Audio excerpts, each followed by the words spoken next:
Thanks for joining us again. Another one of our Safer at Home series. Nice to have you on a wintry day. Before we get started tonight, a couple things that reminders. First of all, a very heartfelt thanks to our sponsors of our virtual talks: First Citizens Federal Credit Union, Cape Cod 5, Martha's Vineyard Savings. As always, 8 Cousins Bookseller, because all the authors, all the books that we offer on this are available at 8 Cousins. So we hope that you patronize the local establishment. If you've got any questions, make sure you use the chat feature down at the bottom. Please mute yourself so we just listen to our speakers. And tonight's going to be a little bit different because we actually have 2 speakers, not just one. And Gay Corder, who is a best-selling author, she's down in Florida, and she can say that she was at the beginning of the pandemic because she was actually on the Diamond Princess, and she's going to tell you about that. And also her friend and her editor, Sarah Flynn, who's a Falmouth resident, and how she gets involved with this story as well, making it come to pass in print. And also a very special thank you to Eileen Miskell of 8 Cousins, because she's the one that tipped me off to this whole thing. So a shout out to Eileen as well. So would you welcome our guests tonight, Gay Corder and Sarah Flynn. Thank you.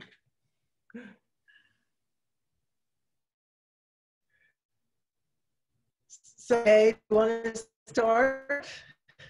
To start. Okay, I didn't know it was going to be an opening question or, yeah, so exactly a year ago today, I was just looking at our itinerary. We were on the Diamond Princess in the port for Hanoi, which is Halong Bay in Vietnam.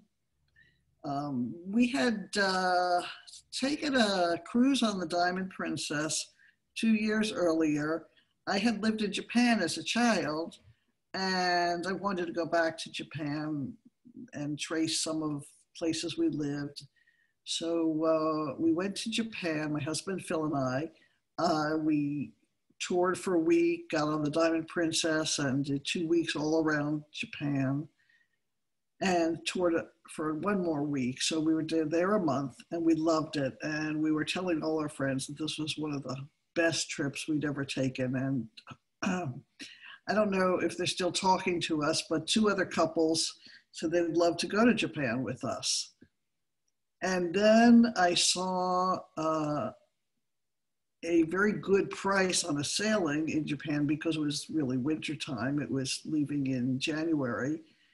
But the highlight of the trip was supposed to be being on Lunar New Year's Day, Chinese New Year in Hong Kong Harbor, and seeing the big fireworks they do and the parades. And that sounded like fun. We're all fireworks fans.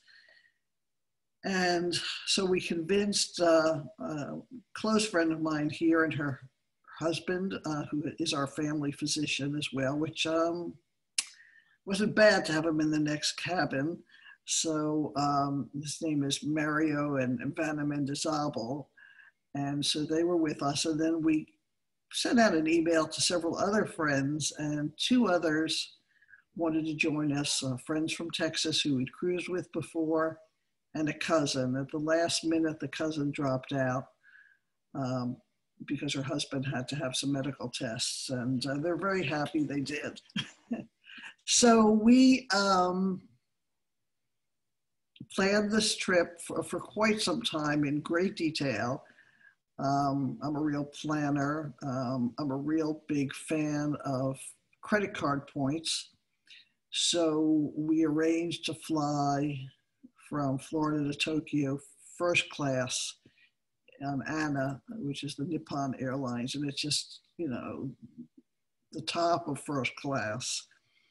Very elegant and very wonderful, which was a great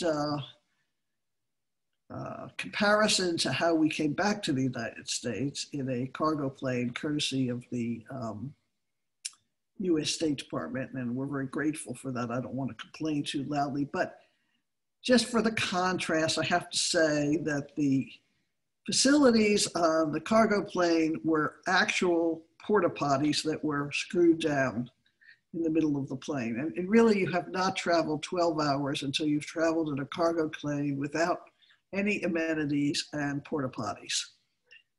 Plus, there was a tent in the middle that had people who actually were tested positive for COVID. So we felt really good with that piece of shower curtain and duct tape keeping us safe. But that's getting to the end of the story. So we spent a week in Tokyo, had a fabulous time, got on the Diamond Princess January 20th, 2020, and began our trip. And one of the key dates there is on January 25th, we were in Hong Kong. Now, the first word anybody had about a possible infection was December 31st, 2019. And it was just that they had this new flu in a place called Wuhan, China. And a lot of people were becoming sick. But there was very little information at that point. And we left the United States on January 14th. So in those 2 weeks, we didn't have a chance to even get alarmed. Wuhan, China, is far away from Hong Kong, the only place we would be near China. And I have to say that my friend Vanna is just the kind that takes everything as a worst case scenario. And she said, maybe we shouldn't go on this trip. You know, we're going to be near China. Well, Hong Kong is China, and, you know, we're all going to get sick and die. And come on, you know, this is far, far away from us. And I was always, every time, I'm always the cheery one. Everything has a bright side. And, you know, when anybody came up with anything during the trip that could possibly affect us, I'd say, statistically speaking, this is not going to happen. Of course, Vanna turned out to be right about most things, except we didn't die.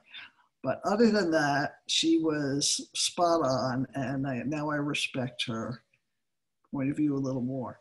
And she respects mine a little less. So on the day we got to Hong Kong, we had an inkling that things weren't going so well because, first of all, when we got off the ship, they took our temperatures. First time anybody had ever done that. And we heard that all the New Year's plans, the fireworks, the parades, everything had been canceled. There were two reasons. The main reason was that there was all these protests going on, and they were getting pretty strong every single day. And we actually were concerned about those. So we had hired a private guide with a private car for the 6 of us, knowing that she would steer us away from any places that could be hot spots or trouble spots. And the second reason was that the Hong Kong authorities didn't want people coming from China to Hong Kong and back and forth. They wanted to kind of close the border because they knew about this infection that was getting larger and larger in China. And the problem is that this Chinese Lunar New Year is like our Thanksgiving and Christmas all rolled in one. It goes on for weeks and weeks. And it's a time when you go home to mom. It's the time when your whole family gets together. So if mom is in Shanghai, people from the United States fly to Shanghai, or people from Australia, and they call it the Great Migration of Asians to all go home or all get together. And there's something like 1 billion people traveling. So this was a real problem for the Chinese. They immediately shut down the Wuhan airport, and they people were kept out and they didn't want them going into Hong Kong. They actually cracked down very hard and very fast, more than we even understood. But, right now, the Great Migration is on, and of course, most people are not traveling. But one of the ways families get together is to all go to a resort or go on a cruise ship. So this cruise ship was filled mostly with Asians. It's quite unique in that it's a dual language, dual culture ship with Japanese and what they call internationals. So English is one language and Japanese is the other. There are dining rooms for Japanese guests, not because of food or anything, because menus were the same, but waiters. So there were Japanese speaking waiters and English speaking waiters. But there was also a huge contingent of Chinese, some Hong Kong Chinese, and international Chinese, American Chinese. And so there were actually everything was also available in Chinese to people, like the newsletter that they send out every day.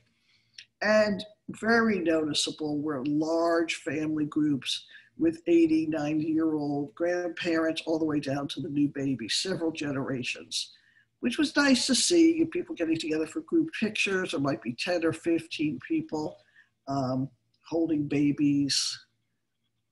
In the end, however, the 80 and 90-year-olds, very, very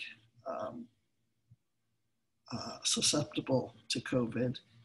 And we had 14 deaths on the ship. So many of them were quite elderly. And that was really tragic, as we had been enjoying the families and things about them and helping take pictures of them on the deck and that kind of thing.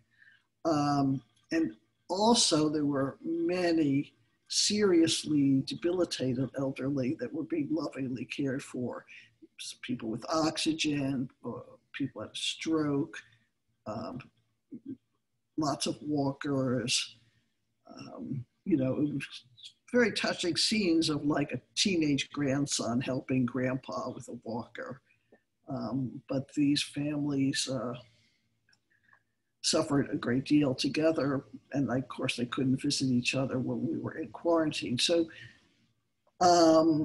Sarah, why don't you help me out here and give me a direction to go?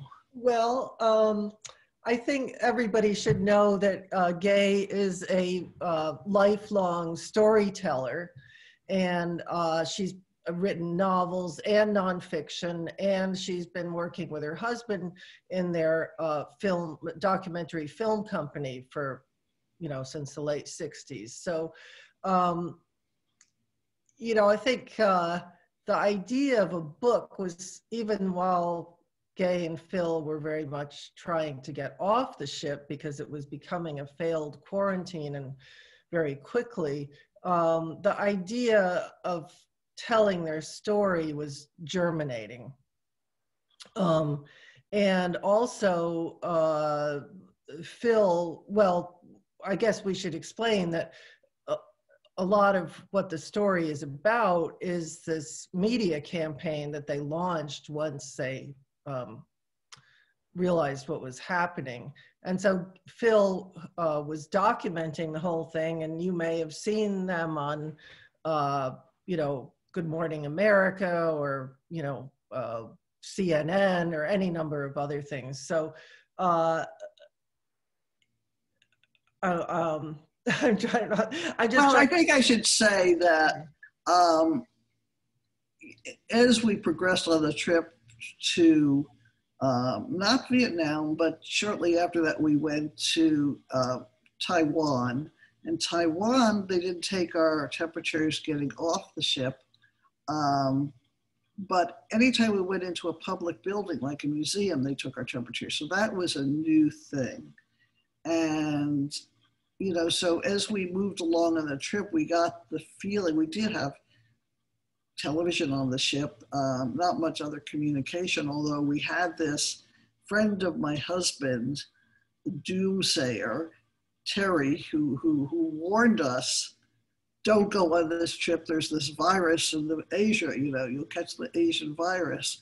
And every day he would send us emails about how it was progressing and what was happening. And he became a very key person in helping us get off the ship. But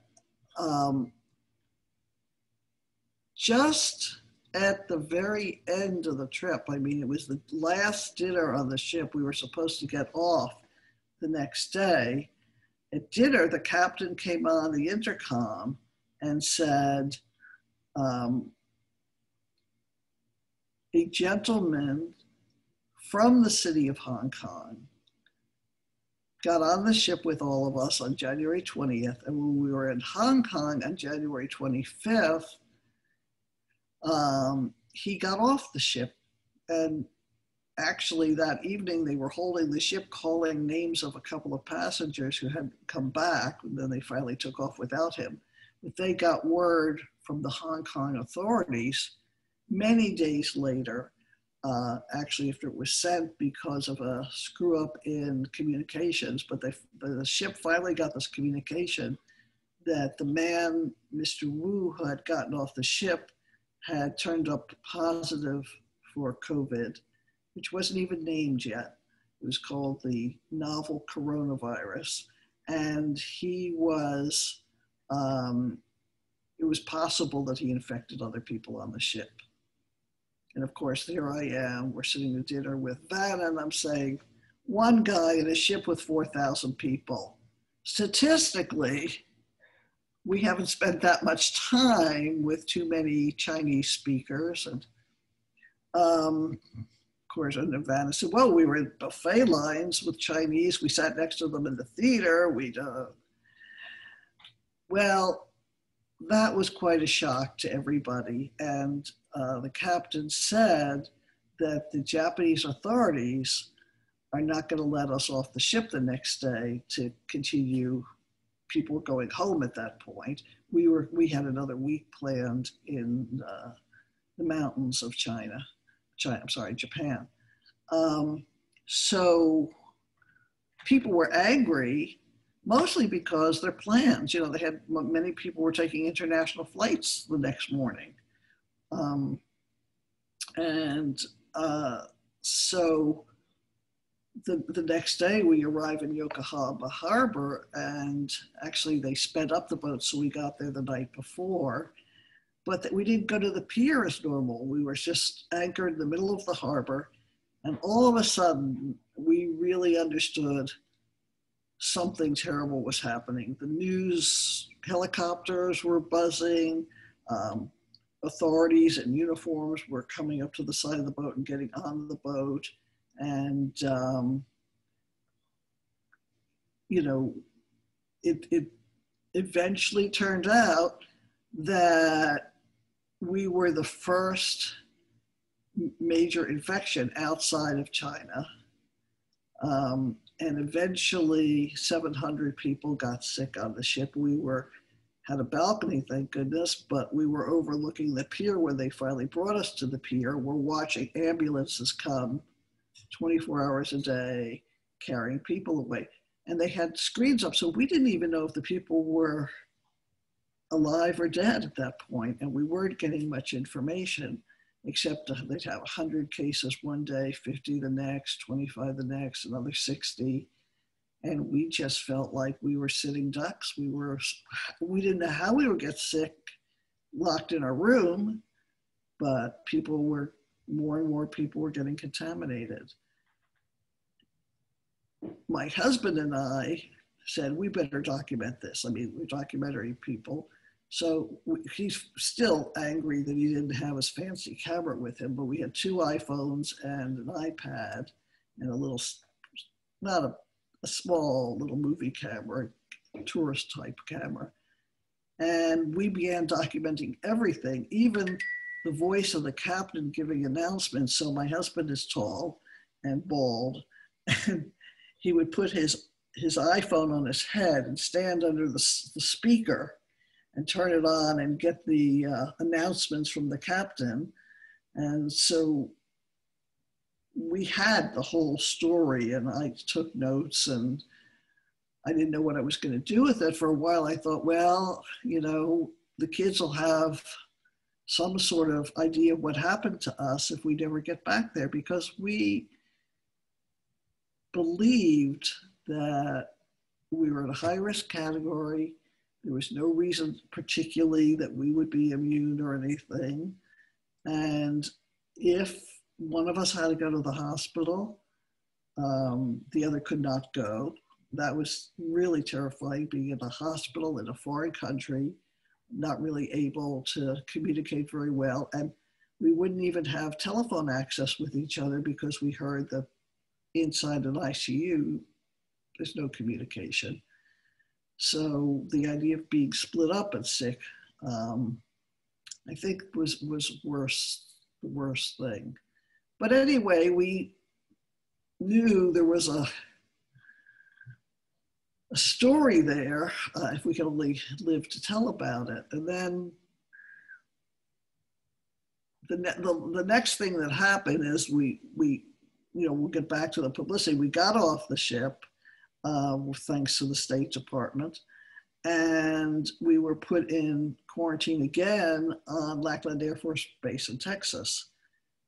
And when I walked into that room, which was flooded because of bad plumbing and smelled like mold and piss, and it was like, you know, military quarters. I mean, the cruise ship was pretty cozy. I called it a posh penitentiary, but this was horrible. And I just did what any person like me would do, which said, I'm not staying here. I'm not. I completely had a tantrum. And my family members are calling our son and saying, okay, Mom, calm down. And finally, my elder son said, he lives up in Reading, Massachusetts. He said, Mom, you have every writer's dream. You have 2 weeks locked in a room, no place to go, and a great story to tell. So, you know, just tell it, start writing.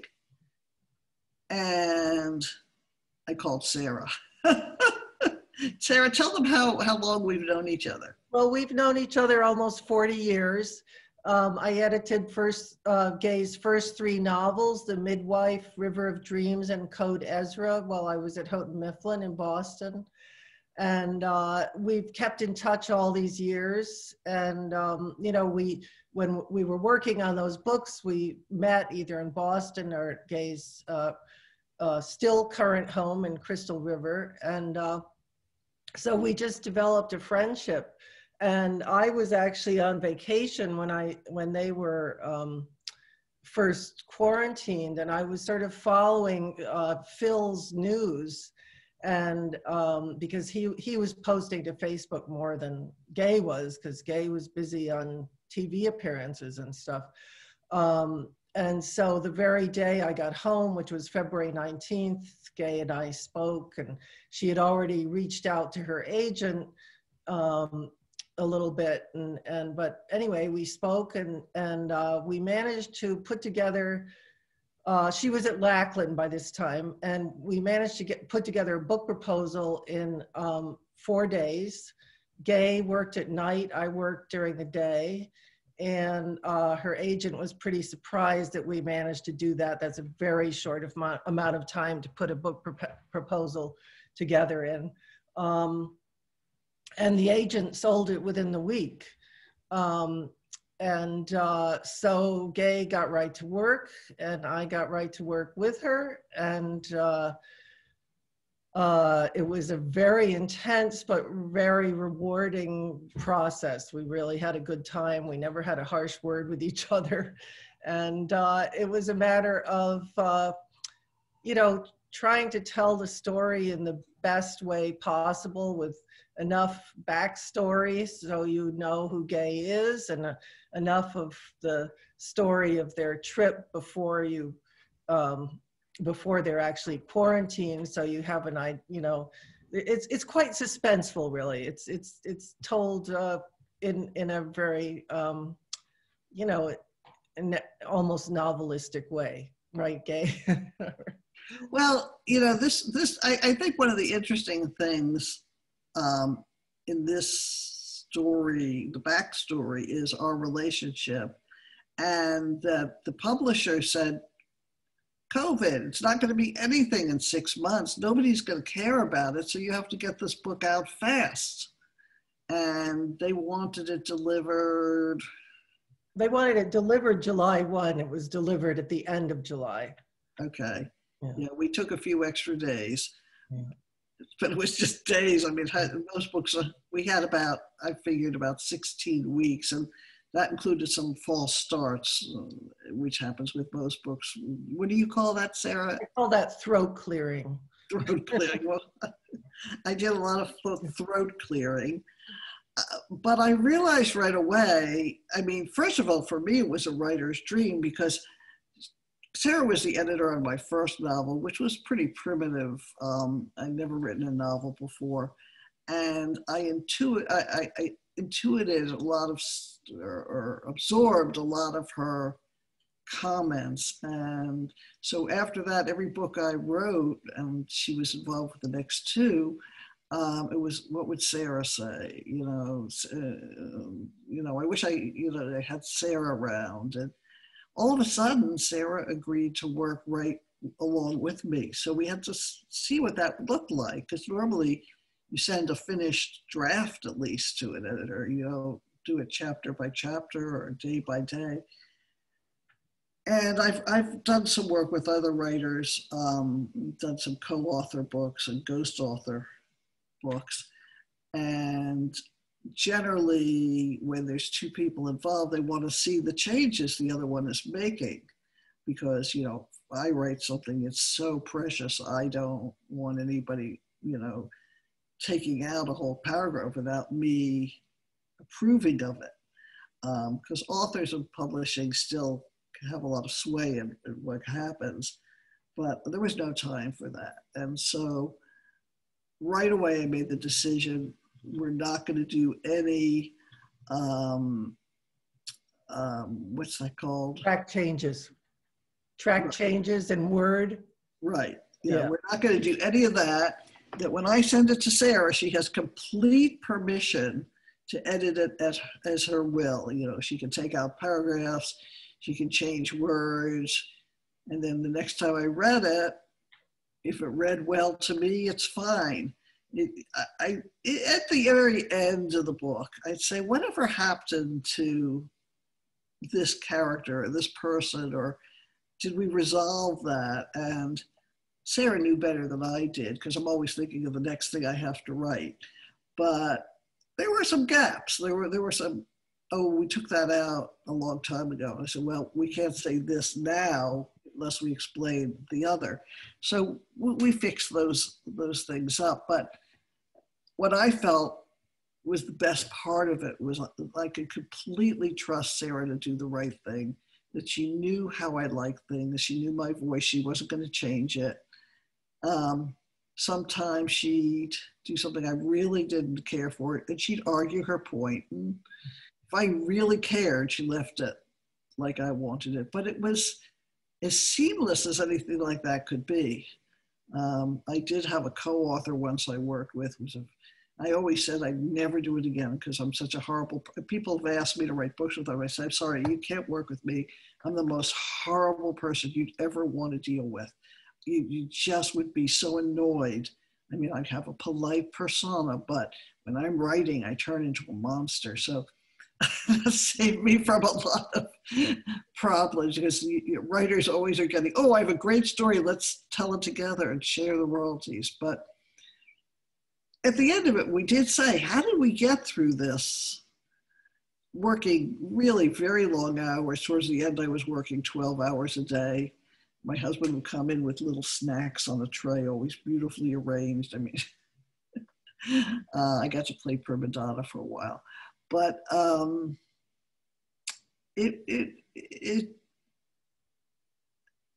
don't think I could have done it with anybody but Sarah.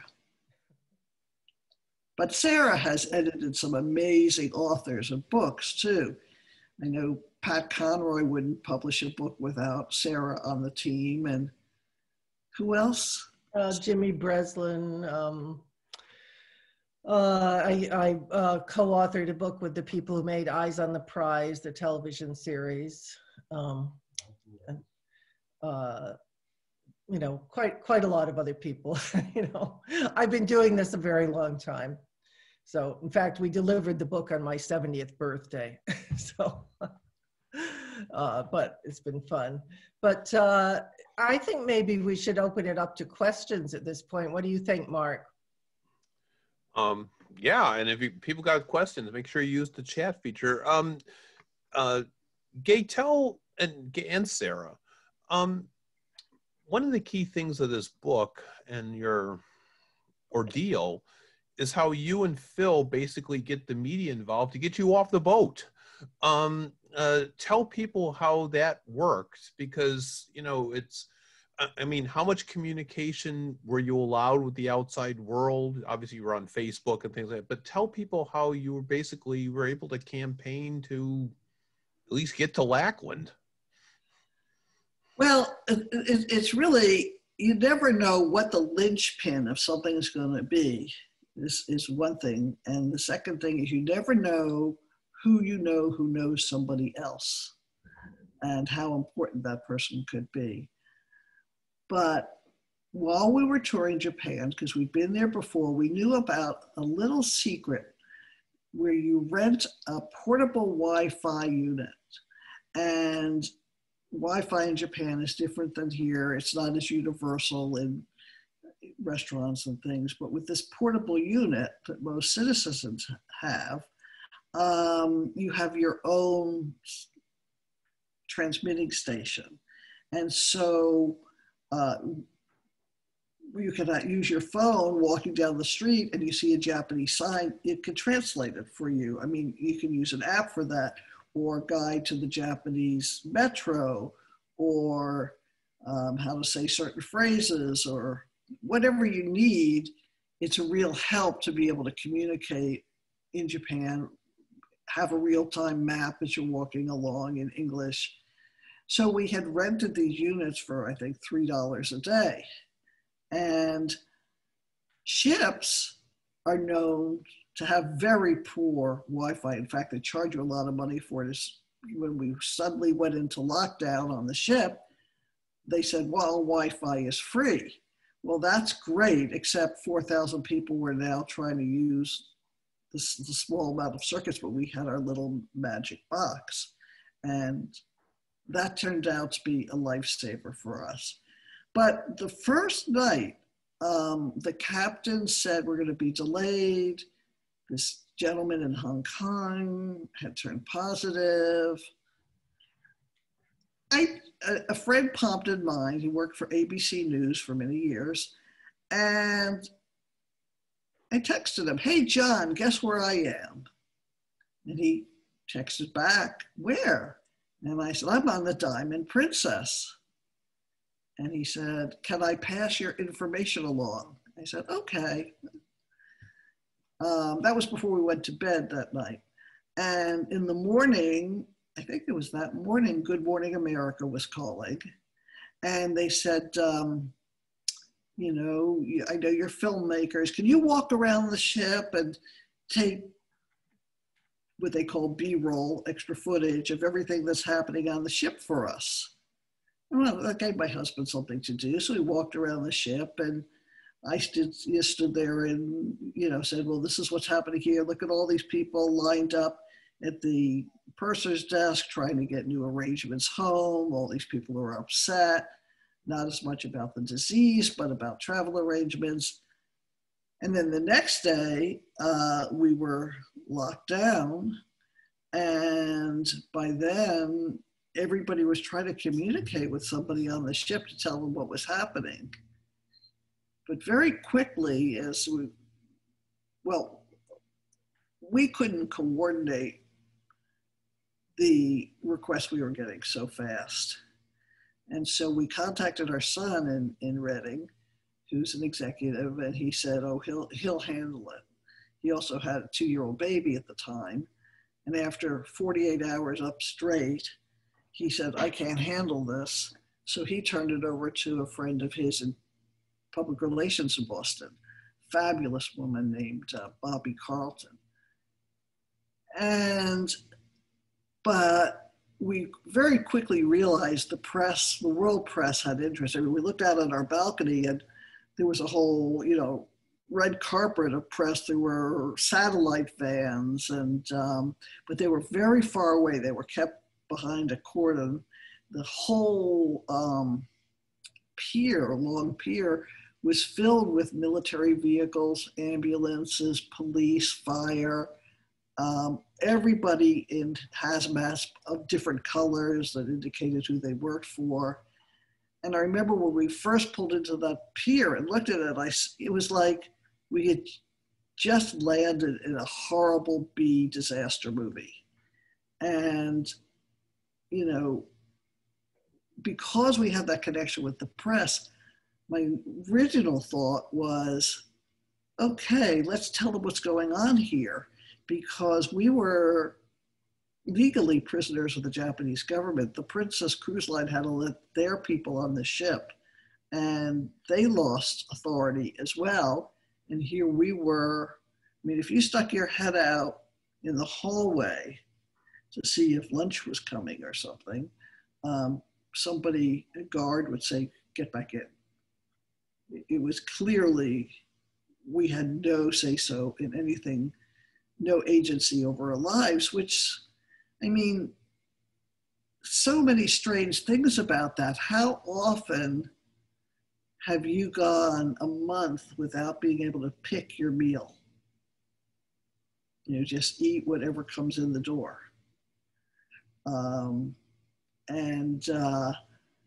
Just not having any freedom to do anything. Now, the French we were traveling with said, shut up, don't talk to the press. Don't make waves, don't stand out. It's better just to be quiet. And we said, why? Hundreds of people are getting sick and nobody's doing anything about it. And because I lived in Japan and I've been very interested in the culture, I also knew Japanese decisions are made by committees. But once the committee is met, that's it. There's no changing, there's no manipulating them, and they were strong in their original opinions about how to run things. And I realized that the only changes that could be made in Japan were at the prime ministerial level. And he was going to have to talk to our president. And that was the only way we would get out of there. And so we knew that our president at the time watched the news a lot and paid attention to the media. And we also knew that the Japanese were having the Olympics supposedly that summer. And so one of the points of view I kept bringing up was, if Americans start dying on this ship, there's not going to be any Olympics. So, some of these were good ideas, but then our friends in PR and our sons said, no, we have to first of all have a mission, which is to get off the ship. Second of all, we have to have talking points, and we have to stick to the talking points each day and decide on them in the morning. And then we became very strategic that if the Danish press wanted to talk to us at a time when CNN would talk to us, we said, no, we're only going to do the things to get us off the ship, to get everybody off the ship. We wanted the crew off the ship. The crew, our hearts were breaking for them because they had to work. They were not quarantined. They still slept in their tight quarters. They ate in the dining rooms with their other staff members. They were working 12, 16 hours a day. They were exhausted. Instead of us going to the dining rooms, every person's meal had to be delivered 3 times a day, plus all the other things that cruisers were demanding, like wine and beer. And then the staff was trying to keep us all pretty content. I mean, there were lots and lots of children on these ships. There were people in windowless, inside cabins.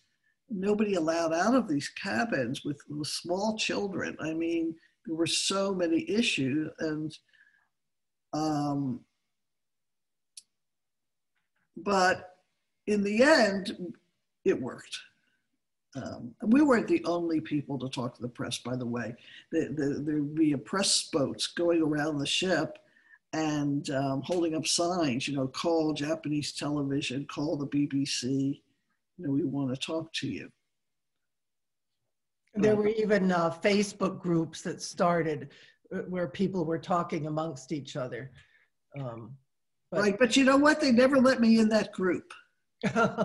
I was blackballed because I was talking to the press. It looks like Mark might have another question. Yeah. Well, and this kind of follows up on that.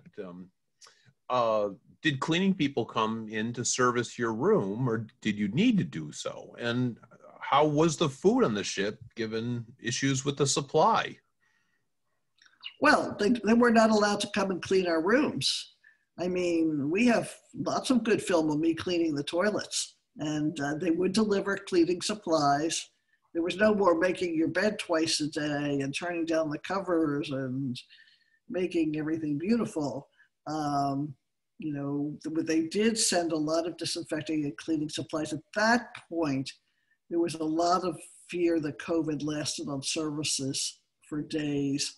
And we believed it was coming through the air conditioning and heating things. The captain and princess said, absolutely not, we're just sending fresh air. But there was, at the end of the book, in the epilogue, you could criticize everybody for what they did, but nobody knew anything about this infection.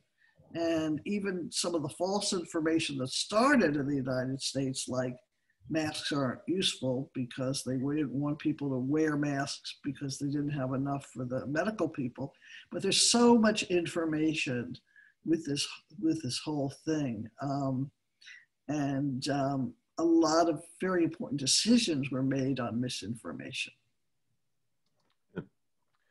By the way, Sarah, I'm just, for the record, I'm not going to criticize your editor for saying that no one's going to care in 6 months, because I didn't think we were going to be sitting out Easter, let alone Memorial Day, Mother's Day, 4th of July, and Christmas. So it wasn't me who said that. It was people in publishing who said that. Oh, no. I said, I'm not going to criticize the guy who said it, because I would have said similar things. Yeah.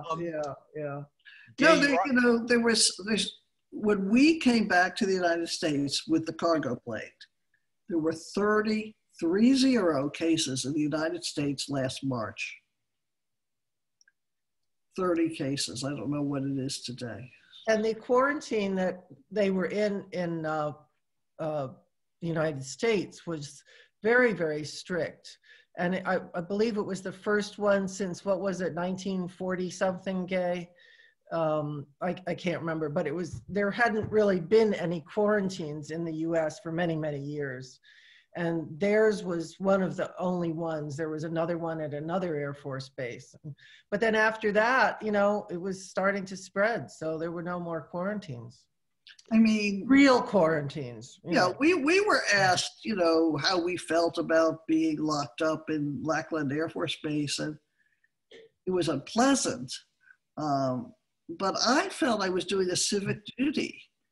I felt that we owed it to other Americans, to our children and grandchildren, everybody else, that when we were released from there, that we were free of COVID. And so we wouldn't give it to anybody else. So we could be part of limiting this disease. Well, by the time we got home, the whole world was quarantining. So give the chronology. Solve any problems. Yeah, give the chronology. You're quarantined. You get the order to stay on the ship the day before you're supposed to get off. That's what day specifically? What? That was specifically. That was February 3rd. She keeps. Yeah, I have it all in my head. And from February 3rd, when do you get on the plane to go to Lackland Air Force Base? 12 days later. I think it was the 16th, and then we lost a day coming across. We were supposed to have a 14-day quarantine on the ship. and we didn't have to take the freedom flight home. There's all kinds of rumors and things. We didn't know if you refused to go with the State Department, which some Americans did. The Japanese were saying after 14 days you could walk off the ship free and clear. But then the Americans said, first of all, this is your one chance to go home with us. We might do another flight in 2 weeks or might not. So don't expect that. But whatever it is, you're going to have to quarantine in Japan at your own expense for at least 2 weeks. And then we don't know if the airlines will take you home. So there was a chance of walking off the ship, finding a way to quarantine, still being under the Japanese government and whatever they chose to do. If they wanted you to never leave, you were under them.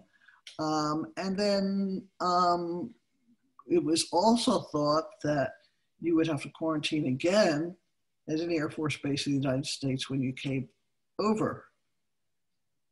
As it turned out, people did have to stay at least 2 weeks in Japan. Then they had to get permission from both the Japanese government and the CDC and the American government to come back.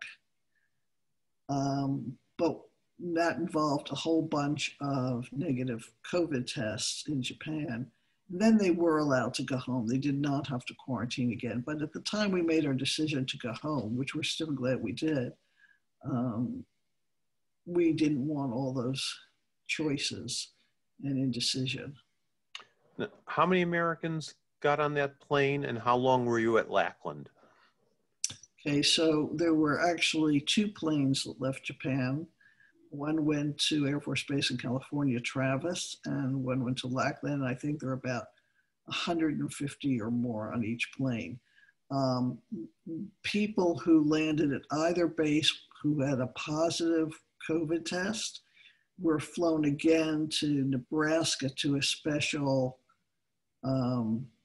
center for disease control. And then many people became positive on the various bases, and they were sent to medical facilities, including one reason we found that we were in San Antonio is people who were sick were sent to the leprosy hospital in San Antonio. They had a ring for leprosy and tuberculosis and other infectious diseases. So that's one of the reasons they had picked that base. But what was your question, Mark? Well, no, well. Yeah, 2 weeks, 2 weeks at Lackland. Okay. Okay, but the day we were supposed to leave Lackland, the buses came to take us to the airport. We all had reservations for everybody who was cleared. And then we were all in the parking lot with our luggage, and then the buses left without any people on them. And we're going, what? And there was an announcement that the mayor of San Antonio didn't want any of us COVID people in his city or airport, and or rental cars, people renting to go drive to the Southwest. And they said, we had to stay. And that created such an uproar. You have to realize this group was pretty geriatric. And, there were lines of walkers and canes and wheelchairs and people went crazy. One guy was climbing the fences. We were behind fence, by the way, in Lackland. And I love that puppy, Doreen. I think it's a cat. Kitty. Oh, it's a kitty. It's a giant kitty.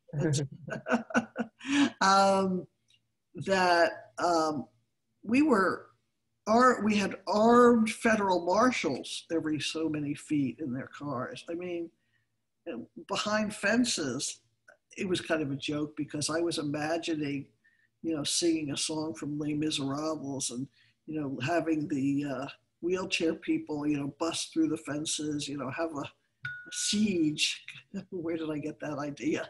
And, the people with their canes, be coming along and the walkers and, we'd have this big rebellion and and get the hell out of there. But it turned out that the CDC, who was running our quarantine, went to court, and they had to go to federal court and on an emergency basis that day.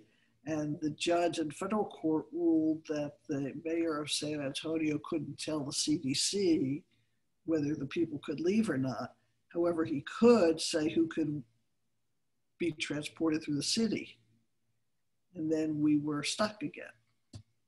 But I'm not going to tell you how we got out. Yeah, I was just going to say, let's save that for the... We did get out of San Antonio in a unbelievable deus ex machina. And that's just me and my husband, by the way. You prefaced all this by saying that you love going on cruises. Well, after all this, do you still want to go on a cruise? And also, while we're on the process, would things have gone any differently if it had been another cruise line? Anything specific about Princess about this, good or bad? So would you go back on a cruise, and would it be different if it wasn't a Princess cruise? Would your experience have been different? Well, there were a lot of cruises that were affected.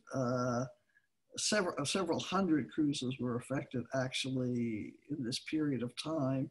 Lots of people died on other cruise ships, mostly Princess. It just happened. There's a lot of interesting information about that. And well, I don't fault Princess for anything they did while we were aboard. I fault them for letting other cruises go out in March and other boats get seriously infected. So we do love cruising. We're gun shy. We've done, I don't know, 10, 12 cruises, maybe more. I first cruised as a child. My first cruise ship was the Ile-de-France, and in the 50s. And my father, we're Jewish, and so he, what do you do at Christmas? So he decided to take the whole family, including some other relatives, on a cruise out of New York, go to the Caribbean. And I loved it as a kid. And I like everything about the water and ships. We sail in small boats. We've done some ocean adventures on small boats.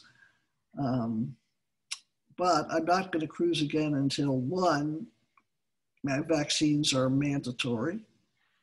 And two, that there's good drugs that you can take if you get sick, like we take Tamiflu with us, and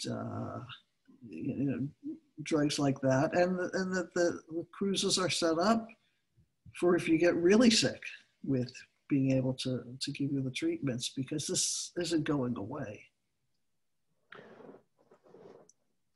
How's the reception been to the book? I'm still going back to that comment that was made that in 6 months no one will care about COVID. Have people been really eager to read this, or are they they're trying to get out of their own quarantine? Well, Gay has a real following. I mean, she's been writing for a long time. So, we don't really know any sales numbers yet, but, I think in a way, more and more people want to read it to remember, kind of, there was a time when this all started. And so I think, it has a growing audience, let's put it that way, I think. What do you think, Gay? I mean, well, I know a lot of my older novels, the algorithm is a wonderful thing for writers. So if you like this book, you'll like that book. And so I do hear from somebody who said, oh, I couldn't wait to read what happened to you in quarantine. I'd seen you in the news. I mean, we were worldwide on the news. We did Pravda, we did Chinese television, South American television. So the amount of people who, I had a cousin who said, sit down after dinner to watch the news. He said, well, I hope I don't see my cousin again. It was like a joke because he saw us every night. And so people who saw us, and we got, people from all eras of our life, even, my childhood saw us and got in touch again. So that's one of the beauty of Facebook and email is people can find you again. But people say, I love the way you tell a story, or I love the midwife. And they couldn't believe that we were in the middle of this. Then I heard from other writers who were extremely jealous who said, how did you luck out and get? Gay, I think some people probably wonder, at what point did you realize you were in something historic?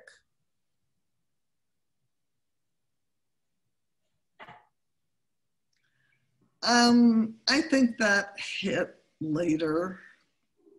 I mean, our major emotion going forward was fear. I mean, I'm talking cheerfully about this, but I cannot tell you how every night my husband and I, who've been together 50 something years, talked about, is this how we're gonna die? This is how one of us is going to die.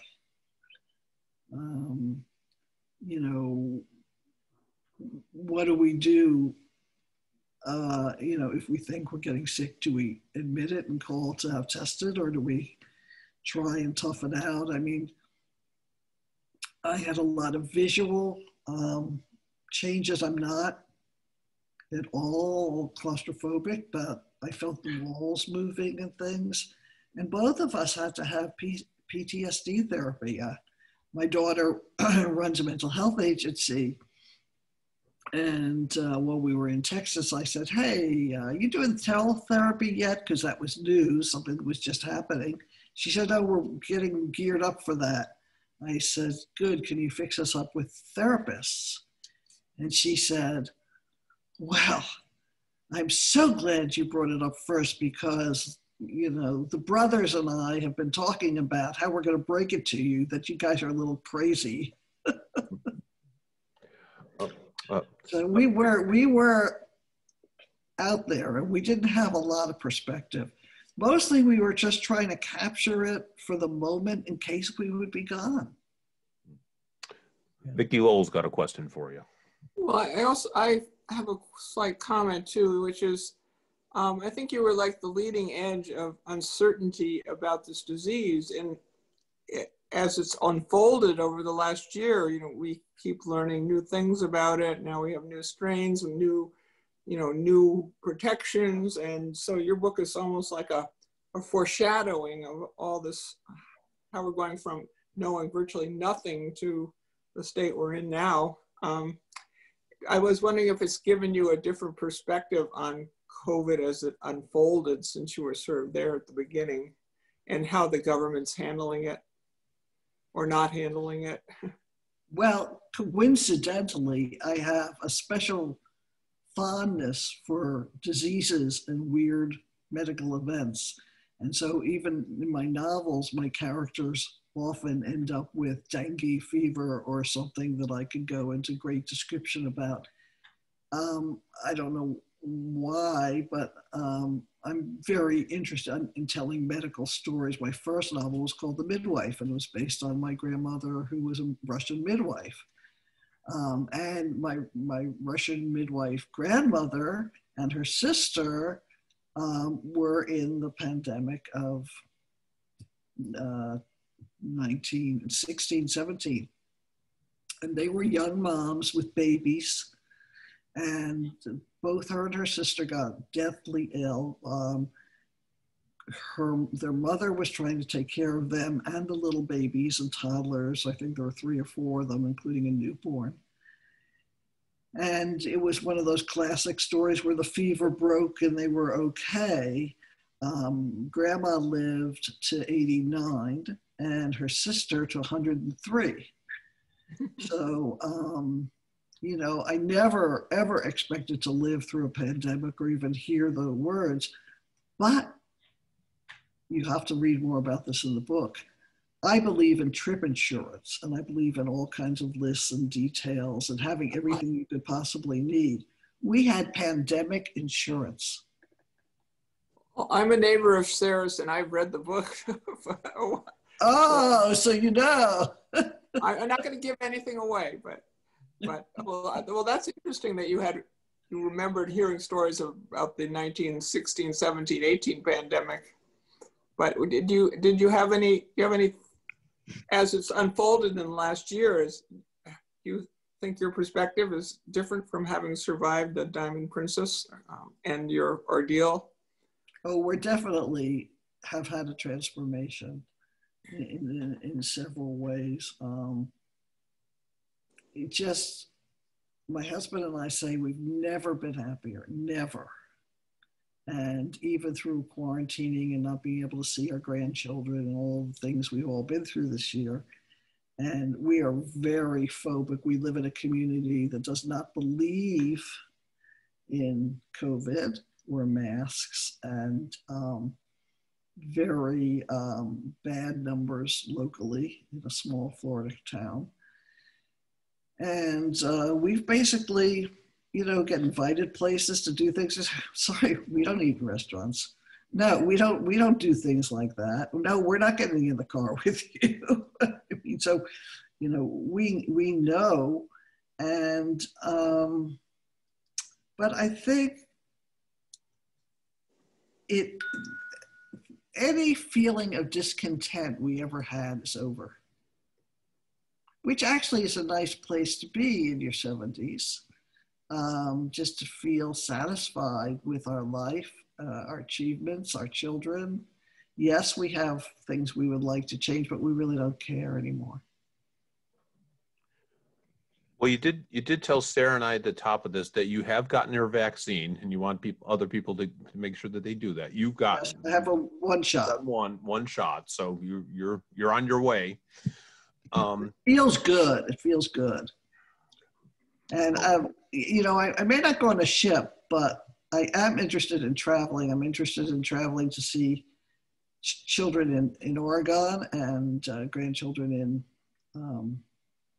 Boston, and also we have some in Florida who we do get to see from time to time.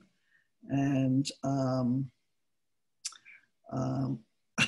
I have a trip sort of planned in March overseas. I'm going to fly to Belgrade, Serbia, and pick up a puppy, a pandemic puppy. So I'm still doing crazy things. Sarah, what was it like for you to edit a book like this? I mean, as Vicki just said, you're kind of living history as it's unfolding. Yeah, so well, it was pretty amazing because as Gay and I were working together, all this news was happening. So, every day, it was not even called a pandemic at the time that Gay and Phil flew home on March 3rd. And so it was just this kind of, history was in the making while we were working on it. So that was one aspect. The other was just, we had a bit of a mind meld, I think. And, it just worked out really well. The book had, Gay wrote many more words that are in the final book, let's put it that way. Because we had to decide what the arc of the story was, how much background to tell, not tell, what detail do you need, so it was very, very intense. And, I was sitting in my living room with my husband, and he was going off to the service center many times where he volunteers, but it was full time for both of us essentially, because while Gay was writing, I was always editing, and we would go through drafts and drafts of chapters, but sometimes I would hold on to a chapter because she was busy writing the next one. And So it was an intense but incredibly rewarding process. Right. I think it's the most fun I've ever had writing, because a writer is always doubting herself or himself, you know, is this any good? Or, you know, maybe I should go back, maybe put this aside, maybe. But I didn't have to do that. I could turn it over to Sarah. It was out of my hands. And she gave me great feedback, you know, I mean, truthful, but when she really loved something, she told me, and that buoyed me up, and she could tell what kind of mood I was in, and sort of also filled some sort of therapeutic role. Yeah, well, I think that's one thing a lot of people don't understand about what it is to be an editor, is that you spend an awful lot of time talking things through with an author. Every author needs a sounding board.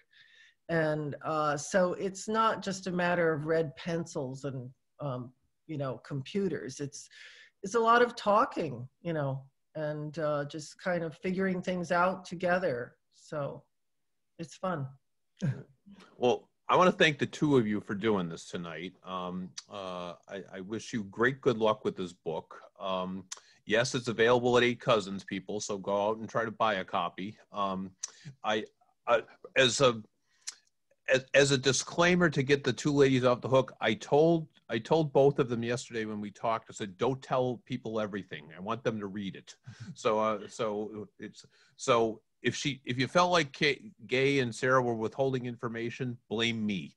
By the way, I just see right below me in the picture, a dear cousin of mine lives in New Jersey, but good to see you, Lisa. Thanks for checking in. And my beloved nephew, Sean, also joined, and lots of other friends. So it's really great to see everybody. And Gay, do you want to tell them anything about what Phil has been doing? About what? About what Phil has been doing while you were writing the book.